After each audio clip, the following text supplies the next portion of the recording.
Et c'est là où il m'a dit que David Wojnarowicz avait ouvert ce lieu. Et rien qu'en entendant son nom et en sachant ce qu'il avait fait, je me suis dit que ça devait être quelqu'un de formidable, quoi. Donc quand je me suis retrouvée en face de lui, que mon amie Brigitte Engler l'interviewait, j'étais très impressionnée.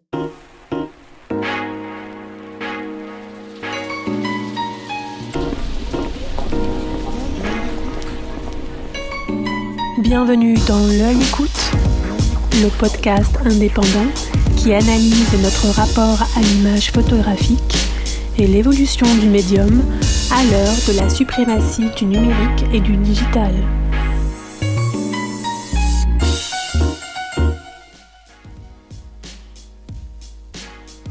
Au micro de Yannick Le Guillanton et depuis la New Gallery, la photographe et cinéaste Marion Semama revient sur l'histoire d'amitié passionnée qu'il a liée à l'artiste new-yorkais David Wojnarowicz de 1983 jusqu'à la mort de ce dernier du sida en 1992.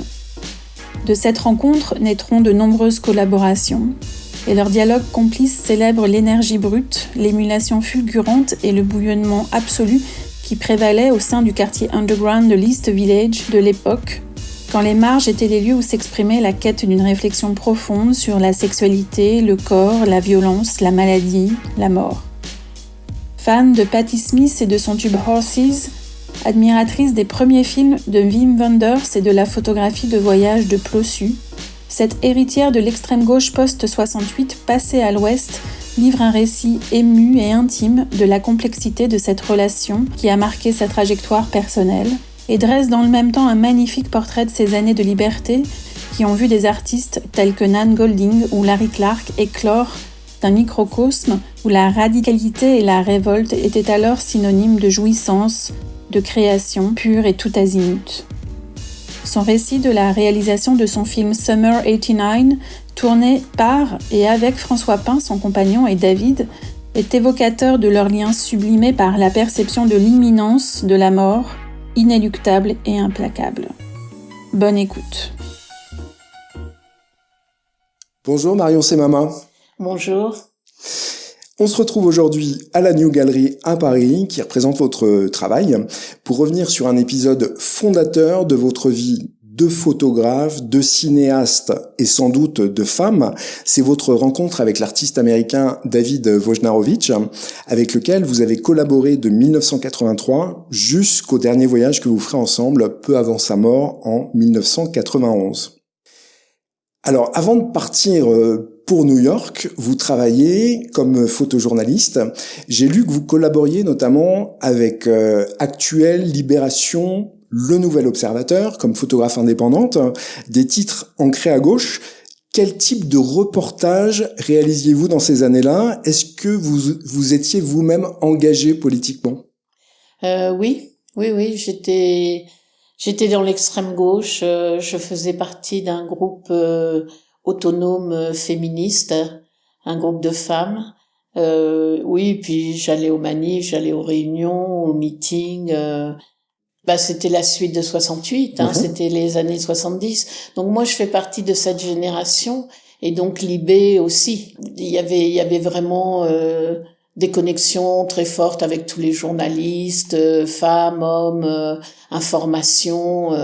Et puis je faisais pas forcément des reportages politiques, bien que je sois allée en Italie, à Bologne, il y avait 3 jours de rassemblement international à Bologne, avec toutes les gauches extrémistes européennes. Et c'était 3 jours de fête où effectivement j'ai photographié tout ce qui se passait, et ça a fait 4 pages de photos dans Libération, ce qui était génial pour moi.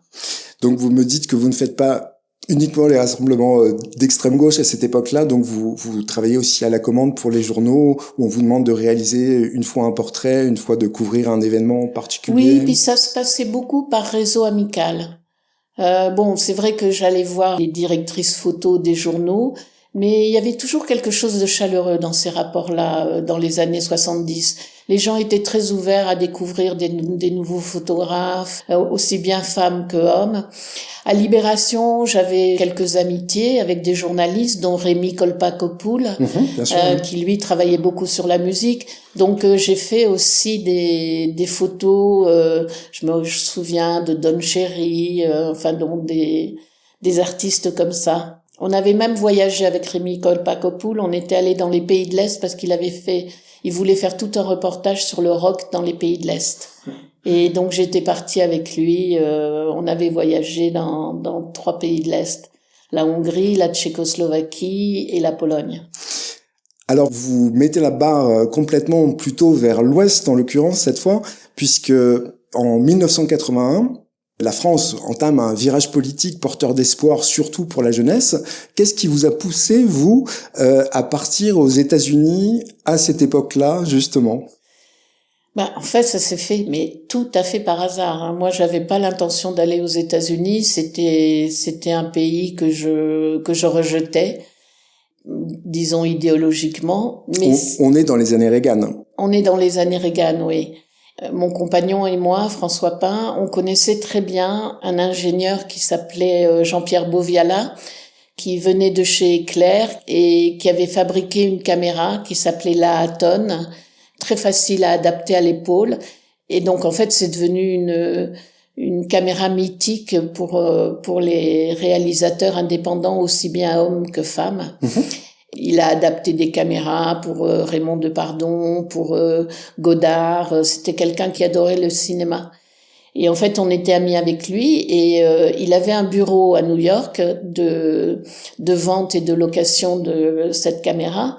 Et puis la personne qui travaillait à New York 3 semaines avant lui a dit qu'elle démissionnait. Et donc il cherchait comme un fou quelqu'un qui prenne la relève le temps que lui trouve quelqu'un d'autre. Il m'a proposé si je voulais aller à New York 3 mois. Et donc en 5 jours, tout le monde m'a poussé à y aller en disant mais tu te rends compte, c'est une occasion formidable, vas-y. Et en 5 jours, j'ai tout rangé, tout mis dans des caisses et tout ça. Et je suis partie avec une valise et je suis arrivée à New York en octobre 81. Et comment vous passez de 3 mois à 5 ans qui constitue vraiment le temps de votre séjour à New York? Oui, en fait, j'étais partie 3 mois et puis je suis restée 5 ans. Quelle que soit l'idéologie qu'on ait, de toute façon, New York, c'est New York, quoi. C'est une ville qui avait une forme d'intégrité, en fait, et puis qui était passionnante, une énergie surtout, une énergie qu'il n'y avait pas en France. Enfin, il y en avait dans les années 70. Moi, quand je travaillais dans la presse, c'était quand même facile. Il y avait très peu de femmes photographes à l'époque.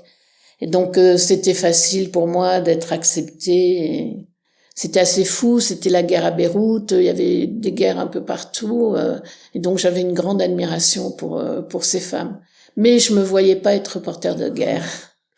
Alors c'est un autre type d'émulation. À New York, vous fréquentez assidûment, je crois, le quartier du Lower East Side, où se trouve le East Village, où on peut croiser la communauté artistique. Quels souvenirs vous gardez de East Village de cette époque, années 80? En fait, moi, je suis arrivée au East Village parce que les loyers étaient très bon marché. Et c'était un quartier, mais complètement dévasté.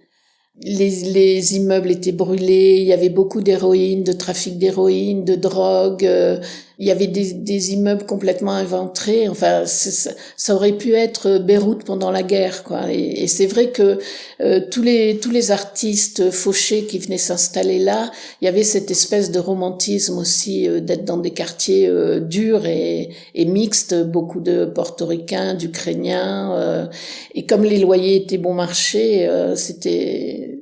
La communauté artistique se regroupait là-bas. Exactement, oui.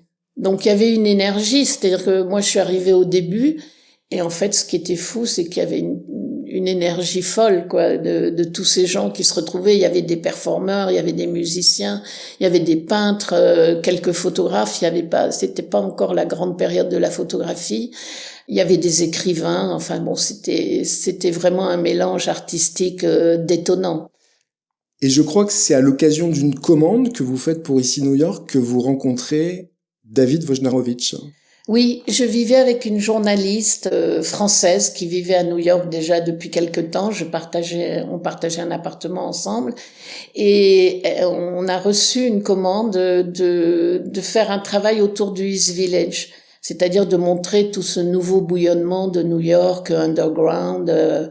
Donc elle connaissait déjà les artistes. Et elle m'a dit, bah écoute, tu fais les photos pour le journal. Et donc c'est comme ça que j'ai commencé à rencontrer des artistes comme Kiki Smith, Greer Langton, et puis David Wojnarowicz, effectivement. Comment ça se passe? C'est un coup de foudre amical immédiat ou voilà, vous faites simplement la photo comme vous en avez fait des centaines auparavant? Ben, en fait, j'ai tout de suite été très impressionnée par David. Mais il faut dire que j'étais déjà attirée par lui avant de le rencontrer. Parce que il y avait un entrepôt abandonné, Pier 34. C'est une jetée, en fait, qui donne sur la rivière. Oui, et c'était sillonné d'entrepôts abandonnés, laissés complètement à l'abandon, détruits. Et il y en avait un, donc celui-là, qui était un lieu, parce qu'il y en avait plusieurs, c'était des lieux de rencontres homosexuelles anonymes. Et en fait, donc David y allait aussi avec quelques amis. Et un jour, il est tombé sur le Pier 34 et il a imaginé, parce que c'était un pier qui était condamné, il a défoncé la porte et il a imaginé inviter tous les artistes, tous les amis qu'il connaissait du East Village pour venir utiliser ce lieu comme des immenses ateliers. Parce que en fait, les appartements du East Village étaient des petits appartements. Et donc, c'est ce qu'il a fait. Et pendant 3 mois, au printemps 83, il y a des dizaines et des dizaines d'artistes qui sont venus faire des fresques sur les murs, faire des installations avec des matériaux trouvés sur place. Et c'était quelque chose de très excitant et très joyeux. Moi, à l'époque... Chose que vous avez beaucoup documentée, d'ailleurs vous-même en photographie. Oui, alors moi à l'époque je connaissais pas tout ce milieu, j'habitais pas encore dans le East Village, mais c'est un ami photographe justement d'Actuel, Alain Bizos, et donc Alain Bizos c'était de passage à New York, on s'est vu et c'est lui qui m'a parlé de ce lieu et je suis allée dans ce lieu et je suis tombée mais complètement amoureuse de ce lieu. Pour moi c'était incroyable quoi, ce lieu abandonné. Dans un état de désastre de fin du monde, au pied du World Trade Center, et donc pour moi c'était incroyable, c'était un lieu comme j'en avais jamais vu à New York. Et donc je suis tombée amoureuse de ce lieu, j'ai commencé à faire plein de photos, j'y suis allée tout le mois de juillet 83. J'ai fait des photos en étudiant la course du soleil parce que il y avait des endroits où les fresques n'étaient éclairées que quelques minutes par jour par les trous qu'il y avait dans le toit. Et donc j'ai passé tout le mois de juillet à aller là-bas avec mon matériel photo, mon trépied et faire des photos. Et à la fin du mois de juillet, j'avais pas envie de quitter ce lieu, donc j'ai décidé de faire un film et j'ai fait un film de fiction dans ce lieu. Et un jour, j'ai rencontré un des artistes dans le lieu même, qui m'a vu avec la caméra, qui m'a demandé ce que je faisais là. Je lui ai dit que j'étais en train de faire un film, et je lui ai demandé de me parler de ce lieu, qui étaient tous ces gens. Et c'est là où il m'a dit que David Wojnarowicz avait ouvert ce lieu. Et rien qu'en entendant son nom et en sachant ce qu'il avait fait, je me suis dit que ça devait être quelqu'un de formidable, quoi. Donc quand je me suis retrouvée en face de lui, que mon amie Brigitte Engler l'interviewait, j'étais très impressionnée. Est-ce que vous pouvez le présenter, David, pour ceux qui ne le connaissent pas, ceux qui ne connaissent pas son travail, ceux qui ne connaissent pas l'homme? Alors David Wojnarowicz, c'est pas un artiste facile. Il n'a pas cette facilité qu'avait par exemple Keith Haring ou Jean-Michel Basquiat d'être reconnu par le dessin même. Alors c'était un peintre, un performeur, un écrivain, un poète, photographe aussi. Sculpteur aussi, puisque vous l'avez photographié en train de réaliser une sculpture de tête dans son atelier. Oui, de sculpteur aussi. Enfin bon, c'était vraiment un artiste multiforme. Et en fait, c'était un artiste vraiment généreux par rapport aux autres artistes. Il soutenait beaucoup d'hommes et de femmes, les deux. Et c'était un artiste aussi qui avait quelque chose de plus que les autres. Il était politiquement radical, avec une vision très critique de la civilisation américaine et bien sûr du pouvoir américain. C'était les années Bush, Reagan, donc c'était des sociétés assez réactionnaires dans l'ensemble. Réactionnaire, patriarcal. Oui. Lui-même est homosexuel. Oui. Il a eu une enfance difficile. Enfin, plein de choses comme ça qui font que c'est un artiste révolté. Oui. C'était un artiste qui a découvert son homosexualité très jeune, vers 9-10 ans. Vers 12 ans, comme ça, il commençait à tapiner dans la rue, dans la 42e rue. Il est parti de chez lui, il a habité avec des jeunes marginaux dans les parcs et les hôtels miteux de New York. Donc c'était quand même quelqu'un qui avait un vécu, disons, pas de son âge, quoi. Et donc il découvrait beaucoup de choses de la vie et qui avait beaucoup de choses à dire là-dessus. Alors moi, j'ai découvert la relation forte et votre collaboration avec David au Moulin Blanchard dans le Perche, avec une exposition curatée par Frédéric Founès qui s'intitule A Slow Boat to China. Le road trip qui vous emmène ici du Nouveau-Mexique à Los Angeles, c'est une sorte de journal intime que vous nous dévoilez. C'est très joyeux, léger, plein de tendresse dans les portraits que vous faites l'un de l'autre, avec bien évidemment des paysages, des motels et la route qui file devant vous, mais on devine aussi déjà l'absence, car c'est le dernier voyage que vous ferez ensemble avec David. On prend les choses un peu par la fin dans votre relation. Est-ce que vous pouvez nous parler de l'exposition ? Alors déjà, je voudrais rendre hommage à Frédéric Founès parce que elle a fait un travail vraiment qui me touche énormément, parce que cette exposition représente vraiment, entre les photographies de ce dernier voyage et l'été qu'on a passé ensemble en 1989. Donc 2 ans plus tôt. 2 ans plus tôt, avec mon compagnon François Pin. Il y a cette vidéo qui s'appelle Summer 89 et qui est une sorte de journal vidéo où chacun on se passait la caméra se baladait de main en main et où on expérimentait des choses naturelles, des choses mises en scène, et c'était vraiment un été très joyeux et très libre. Et donc d'avoir associé l'exposition du dernier voyage, les photographies du dernier voyage, avec cette vidéo qui est un témoignage de la force de notre amitié, qui était aussi beaucoup dans la séduction. Pour moi, ça représente bien ce qu'a été notre relation entre David et moi. Alors, comme vous parlez de la vidéo, qu'est-ce que vous cherchiez, vous, à exprimer dans cette vidéo, puisqu'il y a un passage où on vous voit danser avec François, c'est assez sexuel, faut dire le mot, ça peut être même considéré comme violent. Qu'est-ce qui vous intéressait, vous, quand vous avez réalisé cette vidéo, donc avec David à la caméra, François, votre compagnon, qui danse avec vous dans le nord de New York, je crois? Oui, on avait passé l'été dans l'État de New York, dans la région des lacs, qui était une région vraiment superbe. Et en fait, c'était un jour de pluie. On était un peu coincés dans la maison. Et quand la pluie a commencé à s'arrêter, j'ai eu cette impulsion, parce que je suis une fan de Patti Smith et j'adore cette chanson Horses. J'ai mis Horses sur le radiotape et j'ai donné la caméra à David. Et j'ai dit à François, suis-moi dans le jardin. Et j'ai dit à David, filme. Et en fait, j'ai inventé comme ça, j'ai dit à François, on va danser sur Patti Smith. Et a commencé cette danse incroyable là, où on saute l'un sur l'autre, je passe par-dessus son épaule, je m'accroche à ses hanches avec mes jambes, il me fait tournoyer, on roule dans l'herbe, enfin bon. Et tout ça sur le rythme de Patti Smith. C'était vraiment un moment de jouissance. En plus, le morceau dure 17 minutes, hein, donc. Vous aviez le temps. Donc, on avait vraiment le temps. Et en fait, ce que je voulais montrer à David, parce que David me parlait beaucoup de ses relations sexuelles, homosexuelles, son attirance des hommes, le corps des hommes, etc. Et moi, je voulais lui donner à voir ce qu'était ma sexualité, qui était hétérosexuelle, et comment je la vivais métaphoriquement.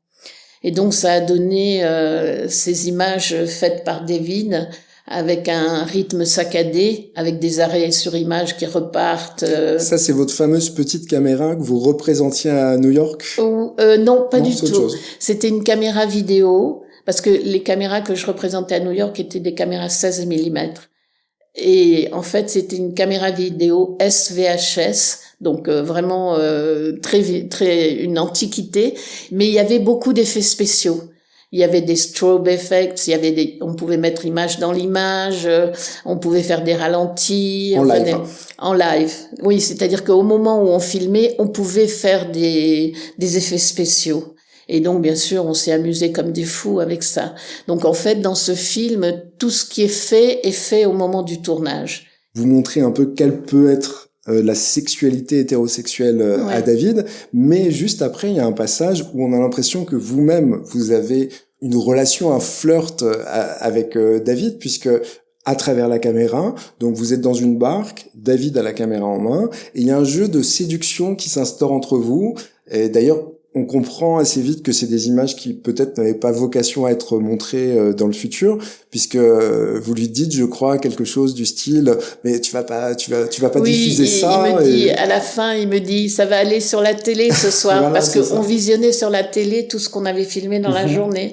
Et il me dit, ce soir, ça va aller sur la télé. Et je lui dis, non, pas question.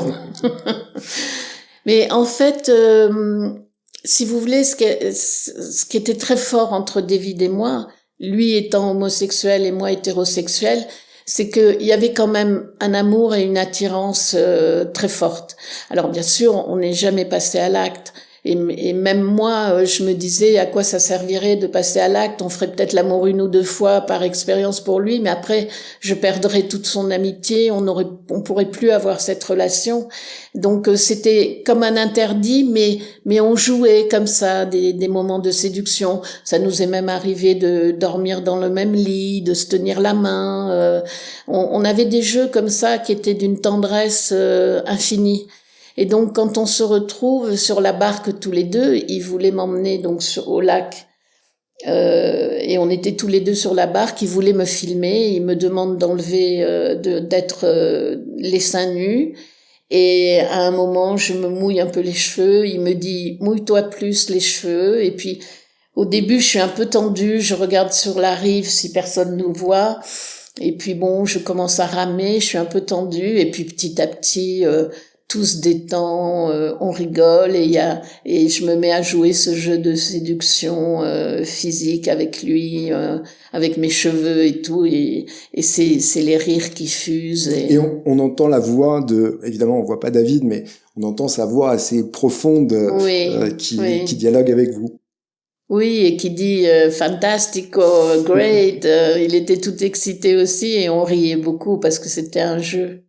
Et pour revenir pour le coup à ce voyage de 91, donc a slow boat to China, qui est une expression un peu idiomatique qui veut dire que le temps est un peu arrêté, j'ai l'impression.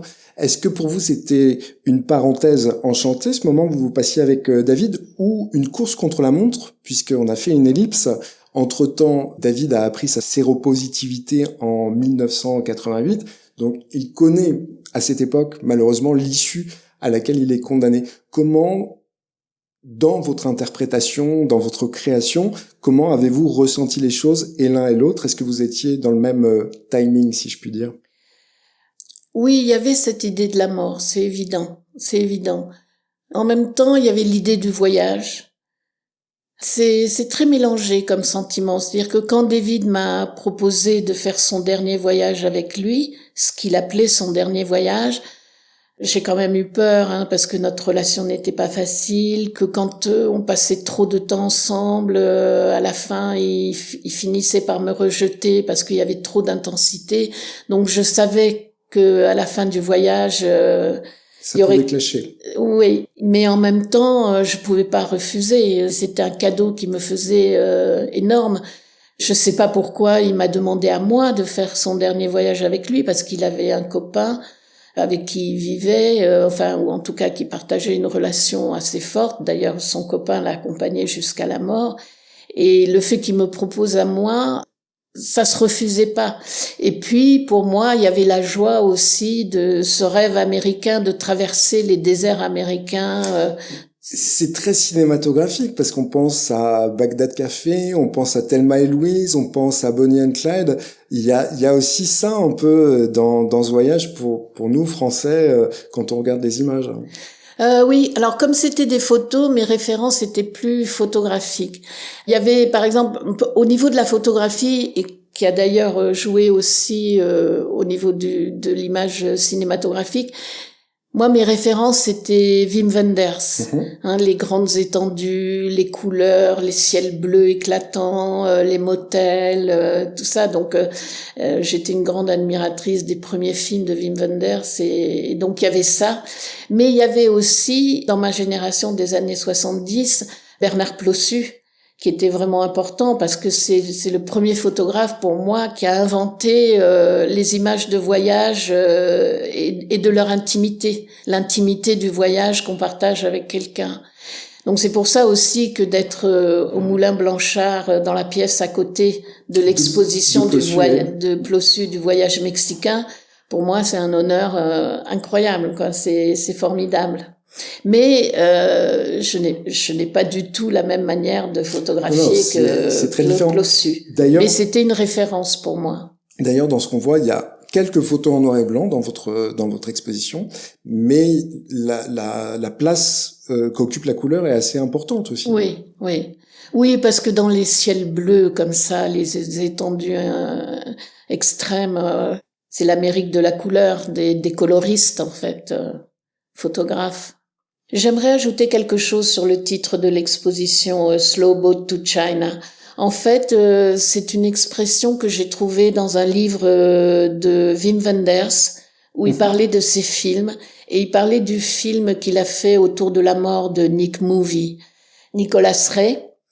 Et Nicholas Ray avait un cancer et donc Wim Wenders a filmé toute la fin de vie de Nicholas Ray.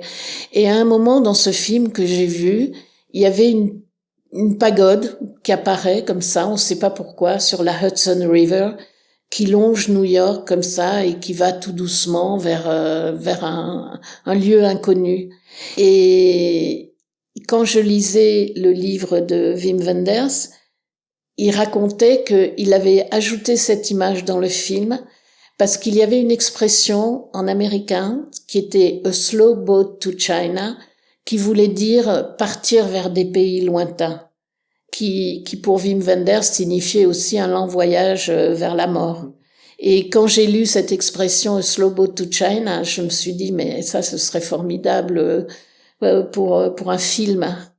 Et c'est comme ça que le livre que j'ai publié, que l'exposition s'appelle A slow boat to China. Mais ça résume bien aussi votre relation avec David, puisque on pourrait imaginer que l'Hudson River, en l'occurrence, c'est le Styx, sans que ce soit glauque pour autant, et que dans ce voyage vers la mort, les Grecs faisaient aussi des pactes sur les rivières. Donc vous avez en quelque sorte fait un pacte, vous aussi, avec David. Oui, c'est vrai. Alors Marion, durant ce road trip, vous réalisez une image qui deviendra iconique de David, qui ne sera connue qu'après sa mort. Cette image, elle s'intitule Face in Dirt, avec un plan serré sur son visage que vous recouvrez de poussière. C'est en quelque sorte une photo testament. En réalisant cette mise en scène, on a l'impression que David prend le pouvoir sur sa mort déjà annoncée. Comment vous interprétez cette image ? En fait, au début, je savais pas ce qu'on allait faire. On était en voiture. David a pris un chemin manifestement qu'il connaissait déjà, et on a pris des routes en terre, et on est arrivé à un village, un pueblo indien, et qui était abandonné. Et donc, il a arrêté la voiture et il m'a dit voilà, il y a une photo que je voudrais faire et j'aimerais que tu la fasses. C'était plein soleil, ça devait être vers midi, 1h de l'après-midi, donc il faisait très chaud. On a traversé ce village abandonné sans se dire un mot, Et puis on a descendu une sorte de petite falaise en terre. Et en bas de cette falaise, là, il m'a dit, bon, bah voilà la photo que je voudrais faire. On va creuser un trou dans la terre. Je vais m'y allonger. Tu vas recouvrir une partie de mon corps et de mon visage avec cette terre. Et je voudrais que tu prennes une photo de mon visage enseveli. Là, j'ai commencé à comprendre quel était le message et l'intention. Donc, on a creusé silencieusement cette terre qui était très sèche et très dure avec nos mains. Et puis, quand on a assez creusé, il s'est allongé et je l'ai recouvert de terre. J'ai laissé de son visage, j'ai laissé son nez, ses yeux et sa bouche. Mais tout le reste était recouvert de terre. Et il m'a dit de prendre son appareil de photo. J'ai écarté mes jambes et son corps était entre mes jambes. Moi, j'étais debout, penchée sur son visage, mais les jambes droites. Et j'ai fait quelques photos.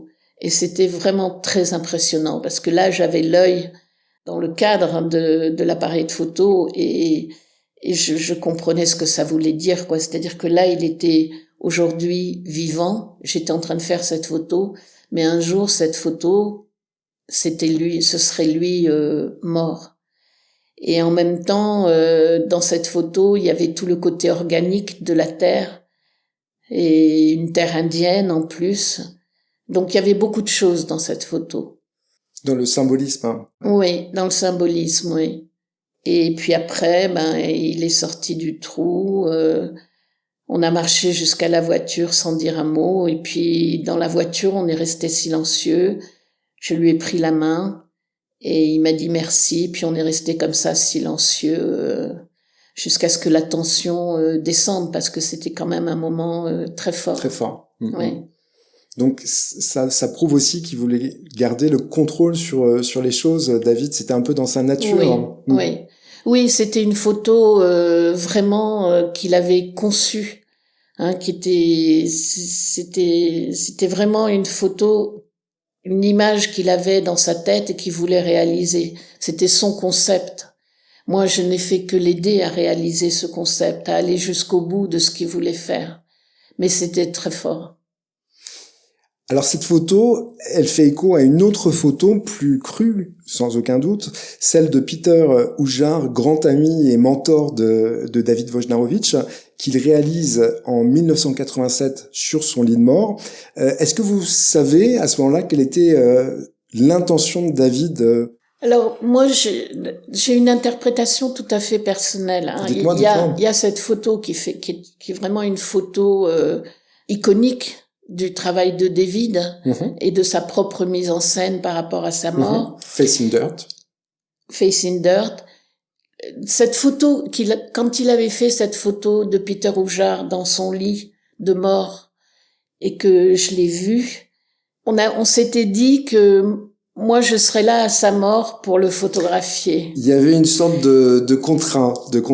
Oui, comme une chaîne, C'est-à-dire lui il avait photographié Peter Hujar et moi je le photographierai et qui sait qui me photographiera à ma mort. Il y avait quelque chose comme ça d'assez romantique. Donc en fait pour moi, dans mon idée, j'aurais été à côté de David au moment de sa mort.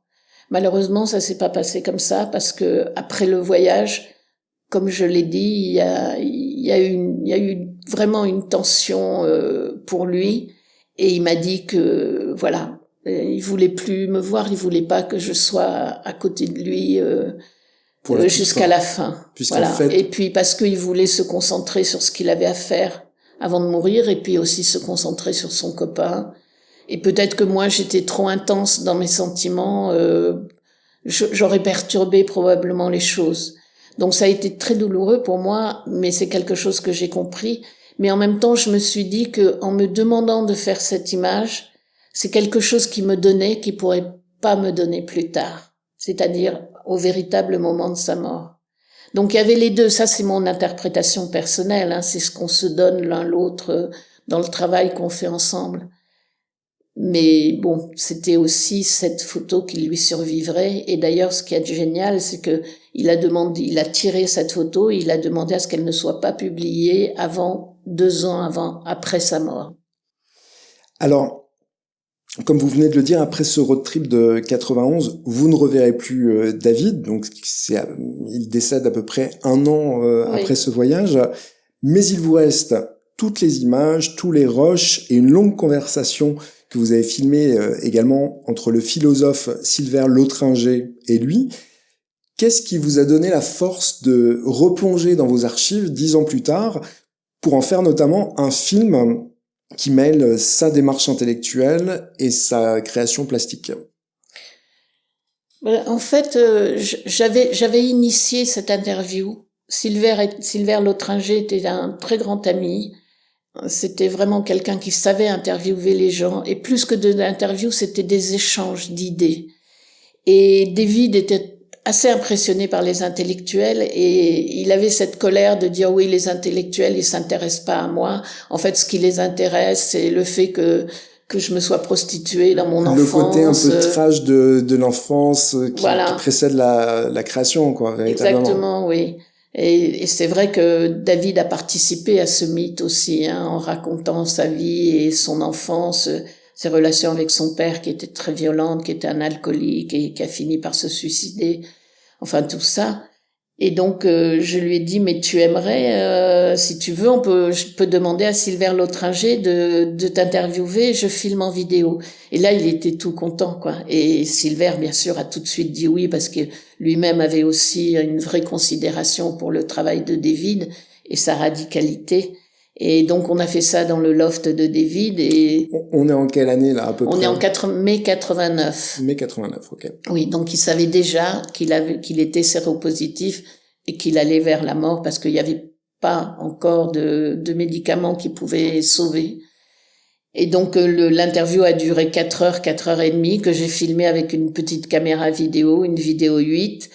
Et j'ai gardé cette interview pendant des années.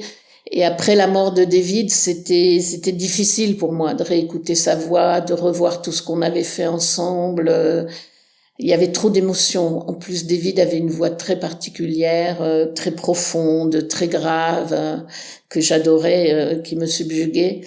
Donc j'ai mis quelques années avant de pouvoir revenir là-dessus.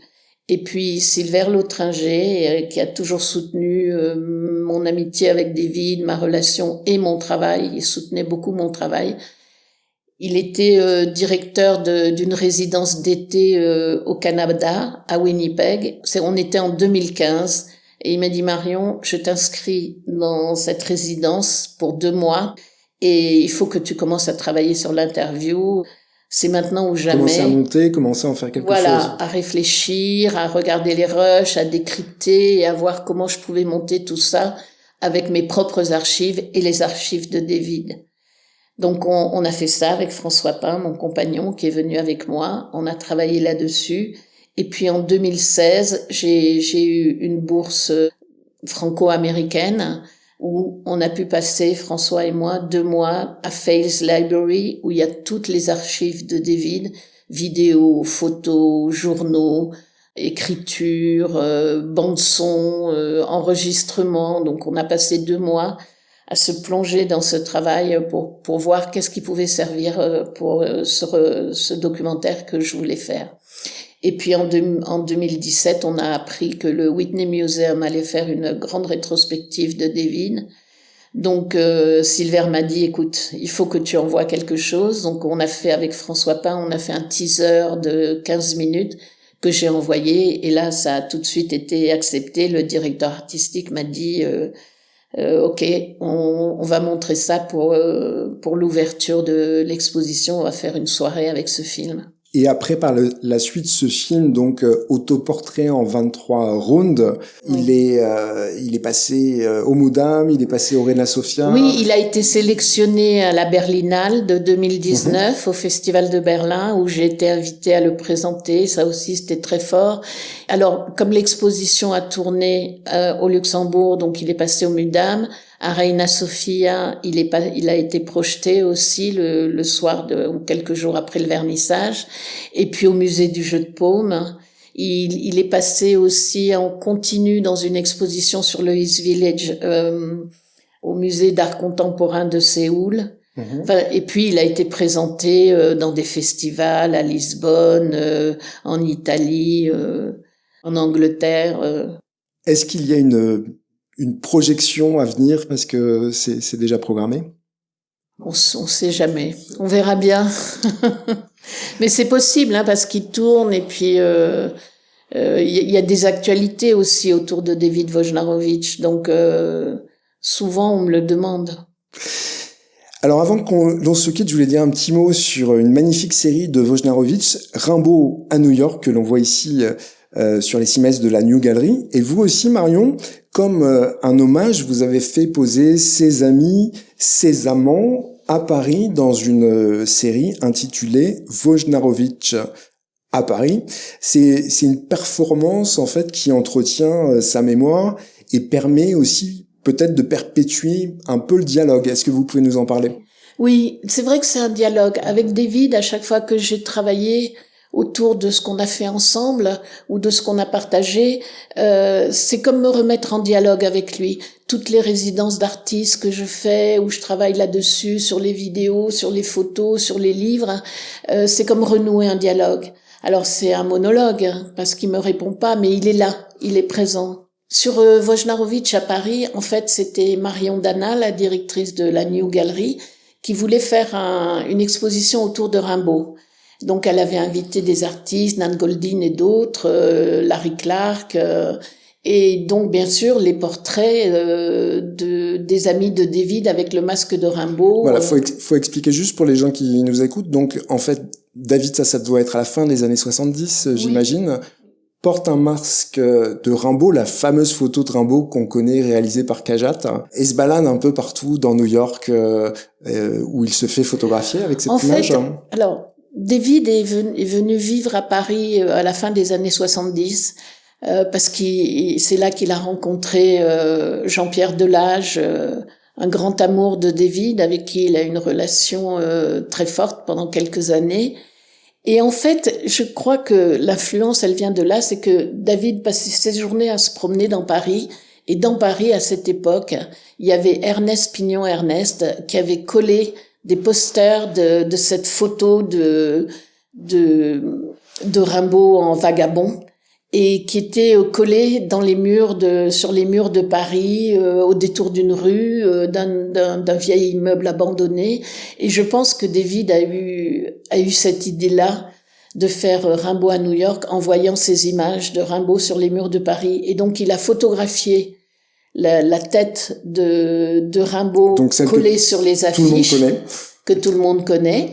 Et il en a fait un masque. Et il a commencé à faire poser Jean-Pierre, son amant. Et puis après, quand il est rentré à New York, il a commencé à demander à ses amis de porter ce masque de Rimbaud dans des lieux de New York, du New York de ces années-là, du début des années 80.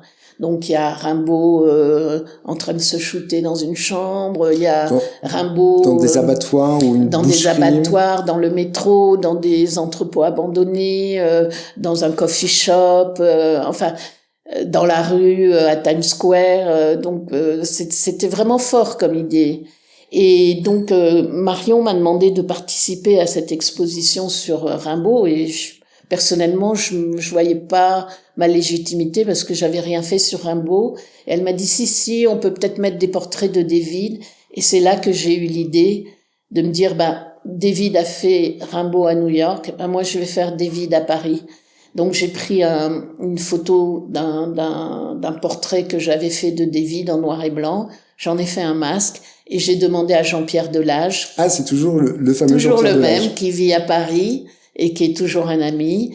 Et puis mon ami François Pin, je leur ai demandé dans différents endroits de Paris de porter le masque de David. Alors on a photographié à Pigalle, on a photographié au Père-Lachaise, près de sex shop aussi, devant des sex shops, des lieux de cruising, voilà. Et du coup, ça fait une exposition d'une dizaine ou vingtaine de photos. Très bien, merci beaucoup Marion, merci également à la New Gallery qui nous accueille. Pour retrouver les images dont nous avons parlé et plus encore, on peut notamment se reporter à 2 livres, Une histoire particulière aux éditions Paradoxe, paru en 2023, et A Slow Boat to China, dont vous venez de parler, édité chez Islande Éditions en 2020. Merci beaucoup. Merci à vous.